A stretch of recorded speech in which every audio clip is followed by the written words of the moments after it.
Hello everybody, welcome to my video. Right now we're in Skagway, Alaska. We are on a train ride. Apparently we're heading all the way up to Whitehorse. This is about 2.5 hour or so train ride, and we're following the river.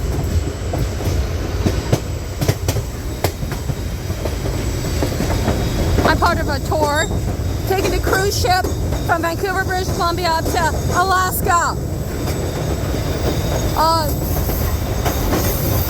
Whoa!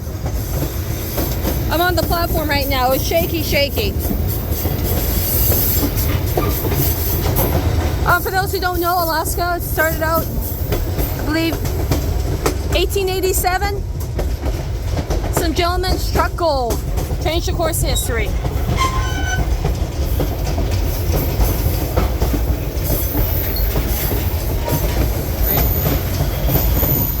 Beautiful scenic route.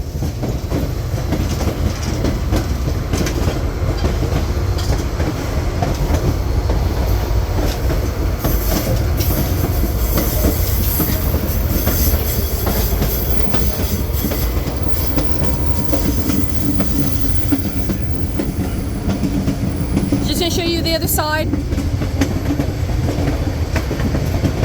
When we first started off the train ride, I think you heard some of the stories. Some of the gold miners' bodies were buried alongside the mountains. Some of the graves are marked, some of them aren't.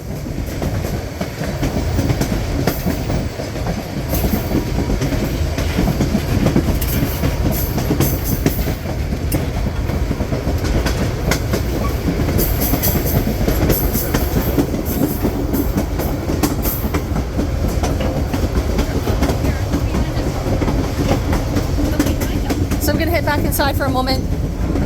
Really rocky. Coming up shortly on the left-hand side is going to be a large clearing, and across that clearing you're going to be able to see the Skagway Harbor. You might even be able to see your ship from this view. And after we pass the view, look back over your left-hand shoulder for a wonderful view of the Denver Valley. There's some web.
Gosh.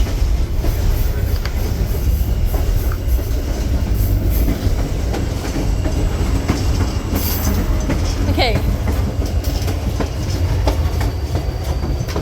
So apparently we can see the cruise ships along this way.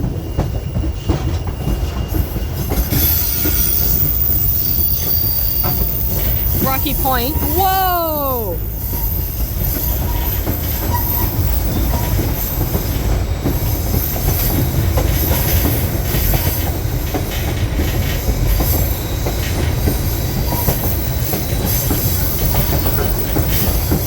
Yo, we are very close.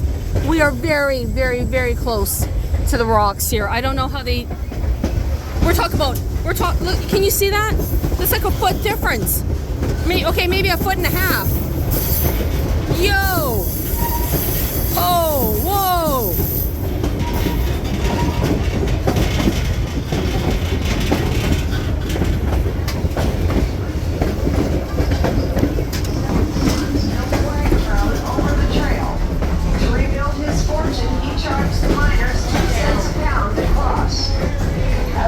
Approach up here just a little bit. If you look down to the left, you'll see a white sign indicating the original Brackets Toll Road.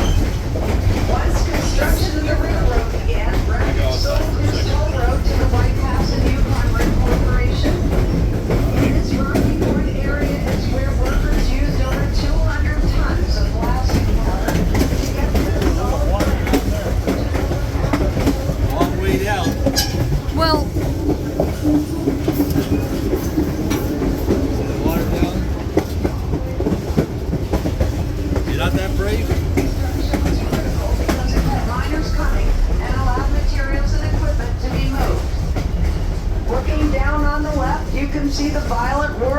sections of the Skagway River, recognized as a Class 6, which no one has ever attempted to navigate.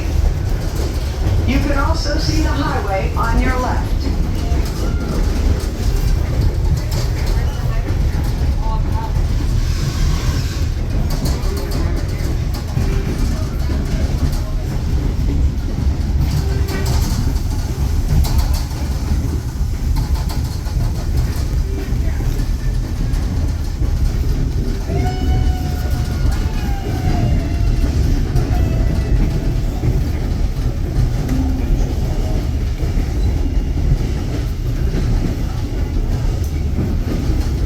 No.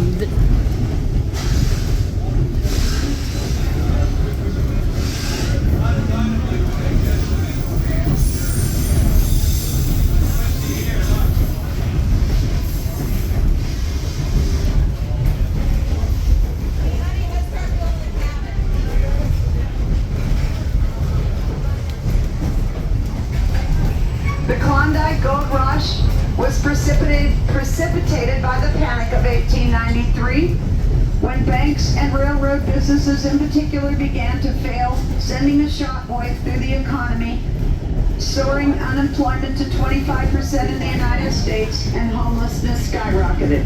It took a year for that first strike of 1896 to reach the west coast of the continental U.S., and hundreds of thousands of people around the world rushed to get on anything that would float and head to the gold fields of the Yukon Territory.